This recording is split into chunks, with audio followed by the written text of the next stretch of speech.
Hello friends, welcome to Vins channel. நம்ம போன வீடியோவில் வெண்ணெய் எப்படி இருக்குன்னு பார்த்தோம். இந்த வீடியோவில் அந்த வெண்ணெய் எப்படி நெய்யாக்குறதுன்னு நம்ம பார்க்க போகிறோம். பாவமா வீடியோக்கு போகலாமா? வாங்க போகலாம். முதல்ல நம்ம தண்ணிக்குள்ளே போட்ட வெண்ணெயை கொஞ்சம் கொஞ்சமாக தண்ணி தனியாக வெண்ணெய் தனியாக பிரித்து எடுக்கிறோம். இப்படி தனித்தனியாக எடுக்கும்போது அப்பயும் அந்த தட்டில் கொஞ்சம் தாளிக்கிற சட்டி இருக்கு பாருங்க, அதுலேயே நம்ம எடுத்துட்டோன்னா நம்ம வெண்ணெய் எடுக்கிறதுக்கு மாற்றி மாற்றி நிறையா பாத்திரம் யூஸ் பண்ணாமல் ஒரே பாத்திரத்தில் வேலை முடியும். இப்போ அந்த இது வந்து அந்த தண்ணியை வெண்ணெயிலேருந்து தண்ணியை பிரிக்கிறோம். இந்த வெண்ணெய் கடையும் போது நமக்கு தேவையானது முருங்கைக்கீரை இல்லைன்னா கருவேப்பிலை. அது எதுக்குன்னா அந்த வெண்ணெய் வாசமாக, அந்த வெண்ணெயிலேருந்து வர்ற நெய் வாசமாக இருக்கிறதுக்கும் வெண்ணெய் ரெடி ஆயிட்டு அப்படின்றத நம்ம கண்டுபிடிக்கிறதுக்கும் தான். இந்த வெண்ணெய் எடுக்கிறதுக்கு தாளிக்கிற சட்டி எதுக்கு பழைய சட்டியை எடுத்துருக்கோமேன்னு நினைக்காதீங்க.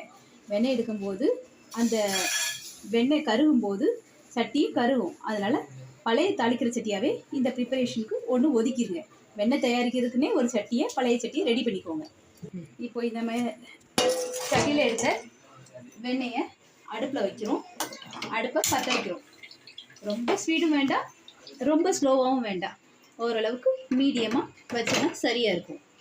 இப்போது அந்த வெண்ணெய் கொஞ்சம் கொஞ்சமாக சைடில் இருக்கிறதுலாம் உருகி வர்றதை பாருங்கள்.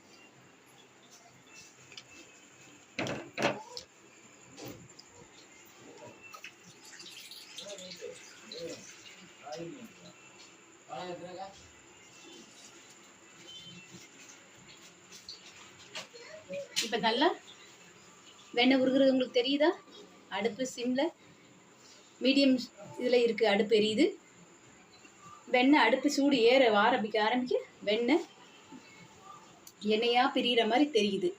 இப்போ இன்னும் கொஞ்ச நேரத்தில் இன்னொரு இந்த நிகழ்ச்சி இன்னொரு 5 நிமிஷம் ஆகும். 5 நிமிஷம் ஆகட்டும்.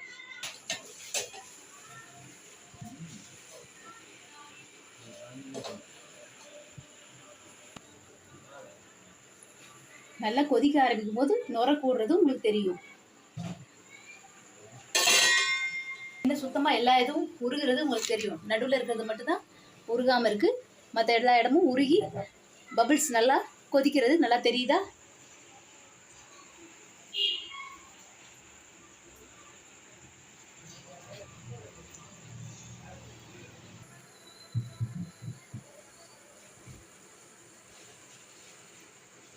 இப்போ ஃபுல் வெண்ணையும் நல்லா உருகிட்டு நல்லா எல்லாமே கொதிக்கிறது உங்களுக்கு நல்லா தெரியும்.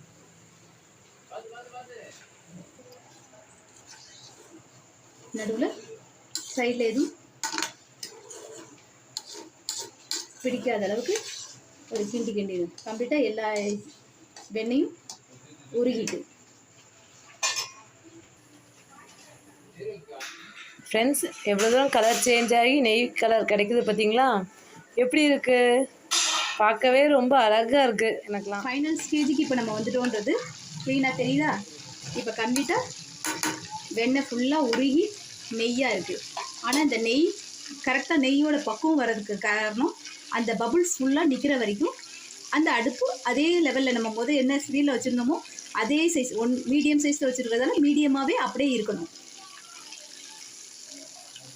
நம்ம வீட்டில் முருங்கைக்கீரை இருந்தால் இதே இந்த அளவுக்கு முருங்கைக்கீரை எடுத்துக்கிடணும், ஒரு கை அளவு. முருங்கைக்கீரை இல்லைன்னா நம்ம வீட்டு கருவேப்பிலையே இருக்கட்டும். எந்த வாசம் இருந்தாலும் நம்ம நெய் கரெக்டாக ரெடி ஆகிட்டான்னு கண்டுபிடிக்கிறதுக்கு தான் இந்த கருவேப்பிலை. கொஞ்சம் பொறுங்க. இப்போ அந்த டப்பன்ற சவுண்டு அடங்கி மெதுவாக கொஞ்சம் கொஞ்சமாக அந்த நுரையெல்லாம் அடங்க ஆரம்பிச்சிட்டு இப்போது சத்தமெல்லாம் அடங்கிட்டு நெய் ரெடி ஆகிட்டுன்றது கன்ஃபார்ம் ஆகிட்டு இப்போ நம்ம அதில் கருவேப்பிலையை போடுறோம்.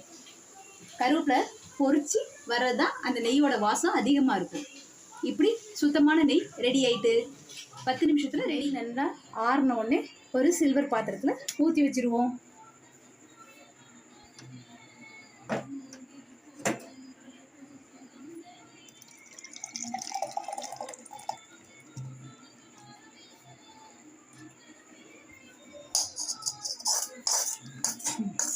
நமக்கு வாசமான நெய் ரெடி.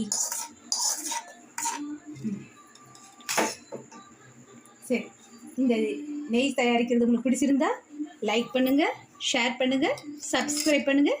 தேங்க்யூ.